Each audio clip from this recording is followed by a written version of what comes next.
मानी रंगकर्मी व अभिनेत्री सुवर्णा नलोड़े से आदेश जैन की बातचीत। आज हमारे आकाशवाणी के नागपुर स्टूडियो में आई हैं नागपुर शहर की जानी मानी रंगकर्मी एवं अभिनेत्री, जिन्होंने कई फिल्मों में काम किया है, कई नाटकों में काम किया है और कई शॉर्ट फिल्म और सीरियल्स में काम किया है, ऐसी सुवर्णा नलोड़े जी। तो आइए आज हम बात करते हैं उनसे, उनके बारे में। नमस्ते सुवर्णा जी। नमस्ते। सुवर्णा जी, आपकी अभिनय की शुरुआत कब से हुई? क्या आपको अभिनय में बचपन से रुचि थी?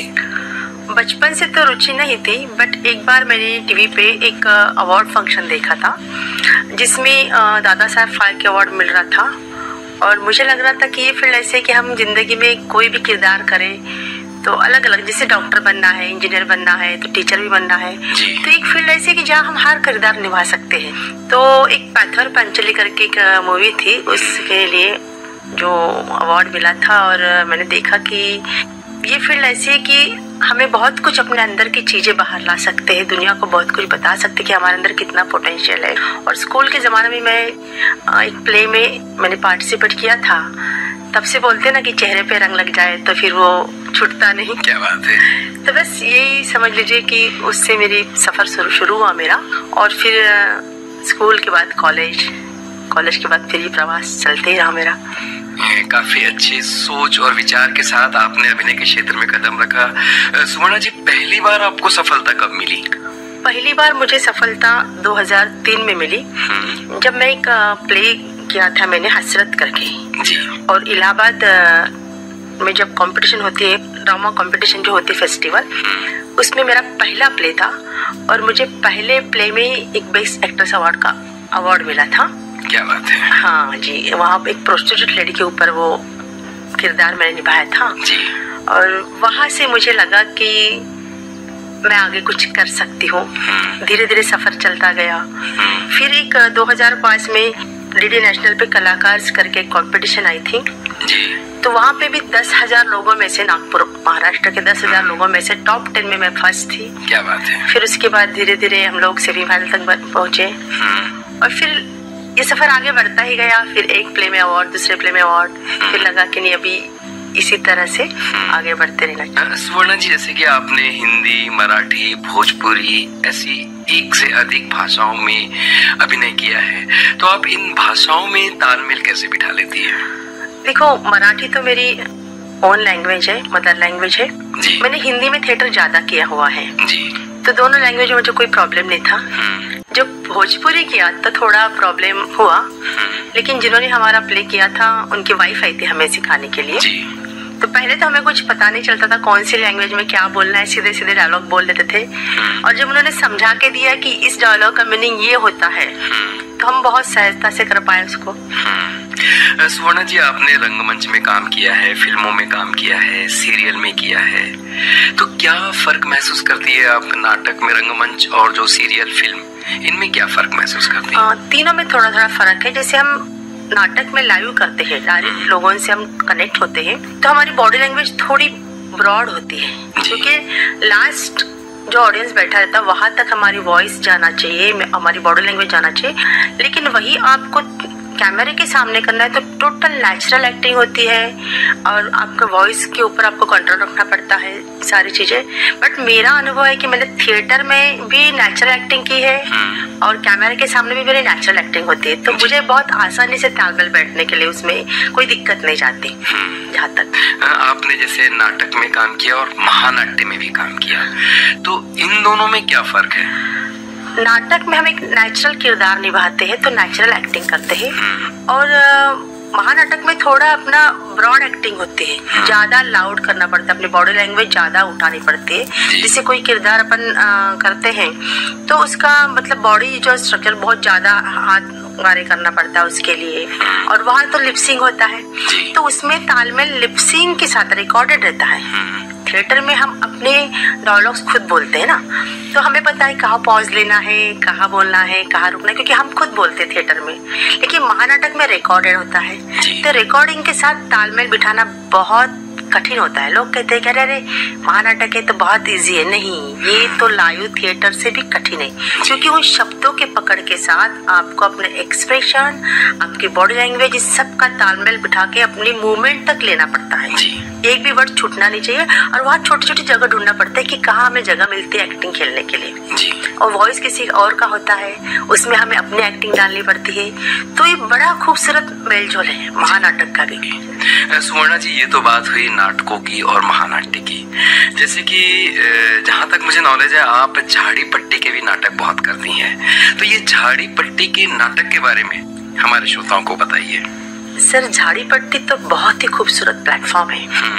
मतलब मैं 10-12 साल पहले से वहाँ जा रही हूँ, और वहाँ का दर्शक जो होता है ना, बड़ा ही सूझबूझ वाला है। अगर आप अच्छे करते तो तुरंत आपको प्रतिक्रिया मिलती है कि आप बहुत अच्छे कर रहे हो।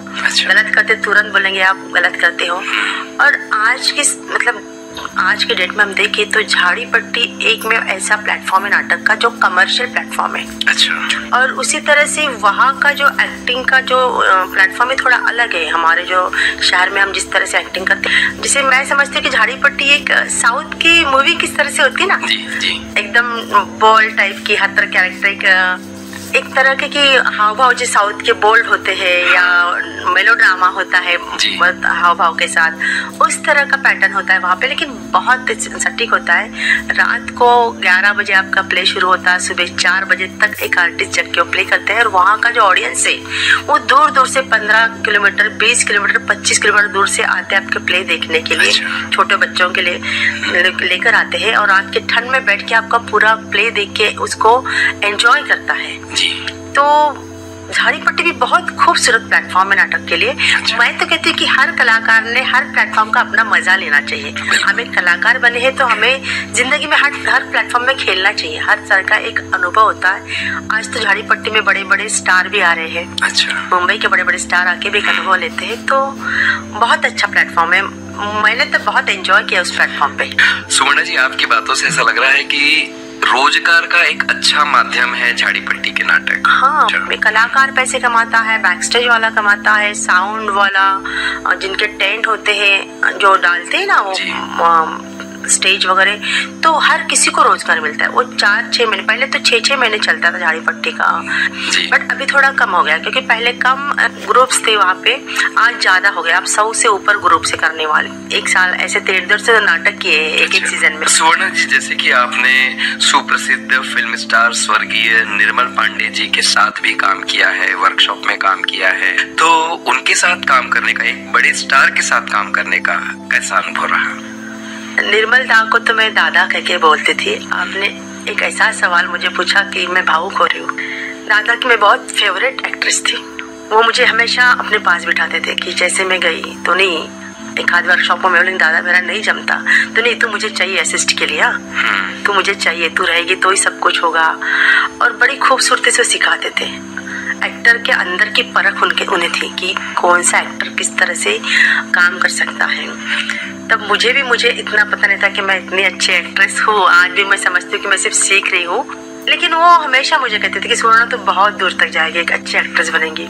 कोई चीज किसी को करके दिखाना हो तो मुझे आवाज देते थे कि ये करके दिखाओ। और आज अगर दादा होते तो मैं शायद कुछ और होती। मैं उनकी बहुत दिल के करीब थी। आज उनके यादों में मुझे आंसू भी आ रहे, बट बहुत जल्दी वो हमें छोड़ के चले गए। वो मतलब संगीत अगर बैठे तो टेबल में से संगीत कैसे बजाना चाहिए सिखाते थे, आवाज वो किस तरह से वॉइस मॉड्यूलेशन करना चाहिए।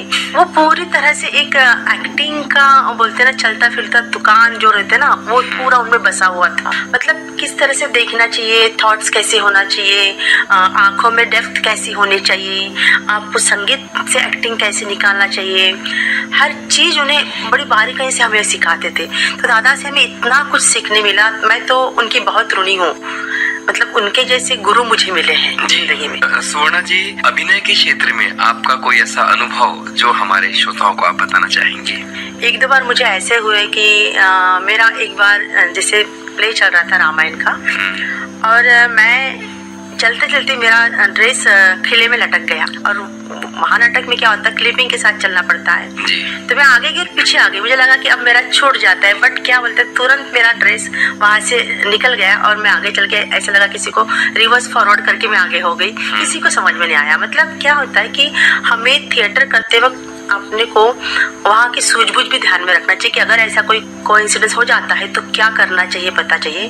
बहुत अच्छा अनुभव आपने बताया। और आपको सुवर्णा जी कई अवार्ड्स मिले हैं, राष्ट्रीय राज्य स्तर के।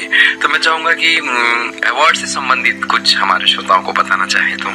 अवार्ड्स क्या होता है कि हमें मोटिवेट करता है। हमें कोई अवार्ड मिलता है, किसी भी पर्सन को कोई अवार्ड मिलता है तो मोटिवेशन होता है कि आप जो किरदार कर रहे हैं, आप जो काम कर रहे हैं, उसके प्रति आपको मिलता है। बट सबसे बड़ा अवार्ड होता है श्रोता। कभी कभी क्या होता है, हम बहुत अच्छा करते हैं बट हमें उसका अवार्ड नहीं मिलता है। तो ये जरूरी नहीं कि हमें हर चीज का रिवॉर्ड्स वहां से मिले, हर चीज का अवार्ड एक मोमेंट में मिले। आपका अभिनय आपके श्रोता तक पहुंचे, आपके ऑडियंस तक पहुंचे और बहुत दिनों तक, सालों तक वो आपको याद रखे कि ये कलाकार है, ये अच्छा करते हैं। आप कहीं गए तो आपको पहचानते हैं। तो यही आपका सबसे बड़ा अवार्ड होता है। जी हाँ। सुवर्णा जी, जाते जाते मैं आपसे ये पूछना चाहूंगा कि आज के जो नए युवा कलाकार जो अभिनय के क्षेत्र में आना चाहते हैं और आ रहे हैं, उनके लिए आप क्या संदेश देना चाहेंगे? अभी जो नए लड़के आ रहे हैं ना, तो उनको आज की जो ट्रेंड है बच्चों की, उन्हें बहुत जल्दी होती है, फटाफट हमें सब कुछ मिलना चाहिए। बिल्कुल। बट क्या होता है कि एक्टिंग ये इतनी जल्दी मिलने वाली चीज नहीं, तपस्या है। किसी भी चीज को आपको हासिल करना, एक मकाम हासिल करना है ना, तो उस चीज के लिए तपस्या करनी पड़ती है, उसमें ढलना पड़ता है, आपको खुद को उसमें ढालना चाहिए ना। तो इतने जल्दी तो नहीं मिलेगा। और आजकल के जो बच्चे आते हैं उनको लगता है कि नहीं, एक दो नाटक कर ले तो हम बन गए आर्टिस्ट, हमें जल्दी से जल्दी भी मतलब कमर्शियल वेव के नाटक मिलना चाहिए। तो मैं कहती हूँ कि उन्हें पहले सीखना चाहिए, हर चीज, हर पहलू पे बारीकी से सीखना चाहिए। जैसे वॉइस पे वर्क करो, आपके बॉडी लैंग्वेज पे वर्क करो, आपके एक्सप्रेशन पे वर्क करो। ये थोड़ी छोटी छोटी बातें होती है, थिएटर में बहुत छोटी छोटी बातें होती है। ये आप जितना सीखोगे उतना आपके लिए अच्छा होता है कि आपको थोड़ी थोड़ी जगह में किस तरह से मूवमेंट करना चाहिए। अगर 10 लोग हैं और आप उसमें से आपको अकेले को किस तरह जगह लेना चाहिए, अलग कैसे दिखना चाहिए, बारीक बारीक चीजें कैसे सीखना चाहिए। तो ये सीखने की मंशा भी बच्चों की कम है, पूरी आजकल के बच्चों की।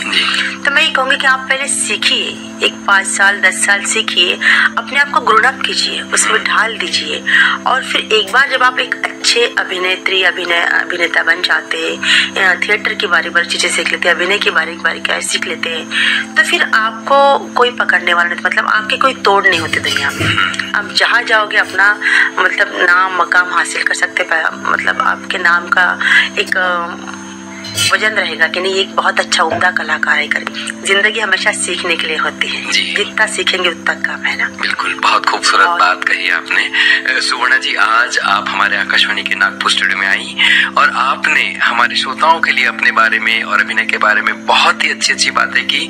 इसके लिए मैं अपनी ओर से और आकाशवाणी नागपुर की ओर से आपका तहे दिल से शुक्रिया अदा करता हूँ। धन्यवाद। धन्यवाद।